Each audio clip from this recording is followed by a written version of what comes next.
PGA Jacobson, Rivals.com, talking to Jimmy Swain. We're after practice number 6, spring 2016. What were your impressions of the scrimmage today? It's the first scrimmage, so it's always a little bit messy, but I feel like everyone came out with a good attitude to compete. Okay, so the switch to the 4-3 is kind of the big news on defense. How does that affect your linebacking core? The linebacking core, I feel like it's a lot of still the same stuff. I mean, we have a little bit different responsibilities as far as what we do, as far as calling things, but on the whole, we're still playing linebacker, still same techniques and things like that. How about middle and 2 outside versus, 2 middles and 2 outsides? Does that change stuff? Yeah, just having 2 inside guys and 1 outside guy. I mean, I'm playing outside now, so a little bit different for me.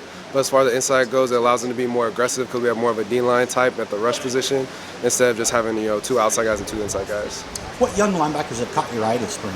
Right now, I mean, they're all doing great. They're all doing their best to pick up the work. Troy's doing really well right now, as well as D. Frank and Eric. He just got here. He's doing good as well. How about on their side of the ball? Who's tough to guard? What receivers, running backs are showing this spring? I mean, everyone's competing, but I think Rowe, he's probably Pharaoh Brown. He's probably the hardest one to go against as far as in coverage. The tight end is really aggressive and can run plays as well. How come? He's just, as soon as he puts his hands on you, he has sticky hands, can't get off. How do you? Go ahead. What's some of the advice you're giving the younger guys? It's nothing really, it's just to stay in the playbook. I mean, I think it's one of the biggest things, one of the more obvious things because, I mean, some of them kind of shy away from it, but really digging into the playbook because when you know what you're doing, it's easy to play fast. And do you feel you know the playbook enough that you are at the high level of speed now?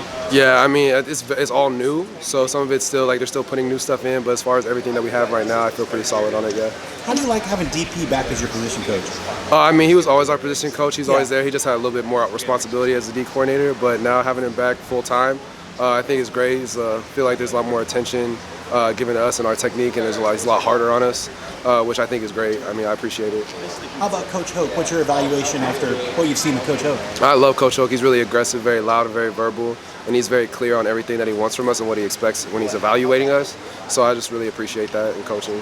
I've talked to 7 or 8 defensive linemen this spring, and they've kind of all to a man said that front's going to be more aggressive under this new scheme, the one gap and all that. Why is it for the linebackers also, and why is it? It's way more aggressive. We have a lot more blitz packages in and things like that, and just our reads are a lot more simple. It's like we have solo gaps, so it just allows us to play faster and be a lot more aggressive in our gaps and not as much reads. We were talking to Coach Hoke just a second ago, and he was talking about his playbook's like a Harry Potter, kind of simple. Yeah. Are you finding that helpful to your game, having a more simplified playbook? Yeah, and I think the old playbook helped a lot because it was so overcomplicated that getting something that's a lot more simplified now, it makes it a lot easier to pick up since you had to deal with something so complicated before. So I appreciate it. I mean, it's very easy to pick up. I feel like it's easier for a lot of young guys because you see guys, picking up things and everyone's kind of on the same page now as opposed to some people knowing a lot and some people not knowing very much. Do you think that'll transfer over in a real game? I think in a real game, it being a lot more simple and easier to pick up, it'll be a lot easier to make calls on the field and people won't be as strained mentally while they're playing, and it allows us to get set a lot faster. Last thing I got for you, Jimmy, is what's your off the field hobbies, or what do you like to do with your free time? I kind of have a hard term this term, so all I do right now is study, but in my spare time I might play a little bit of video games, but not really right now. You'd prefer to be playing more video games than you have time for? Yeah. That's my next question. If you could be any video game character, who would it be and why? Oh my. I mean, Geralt of Rivia from The Witcher 3. I mean, it's pretty dope. He just goes around slaying stuff and making money, so seems like a pretty good deal. Nice. Jimmy Swain, thanks for taking the time. Yeah, no problem. Appreciate it, man. Yeah.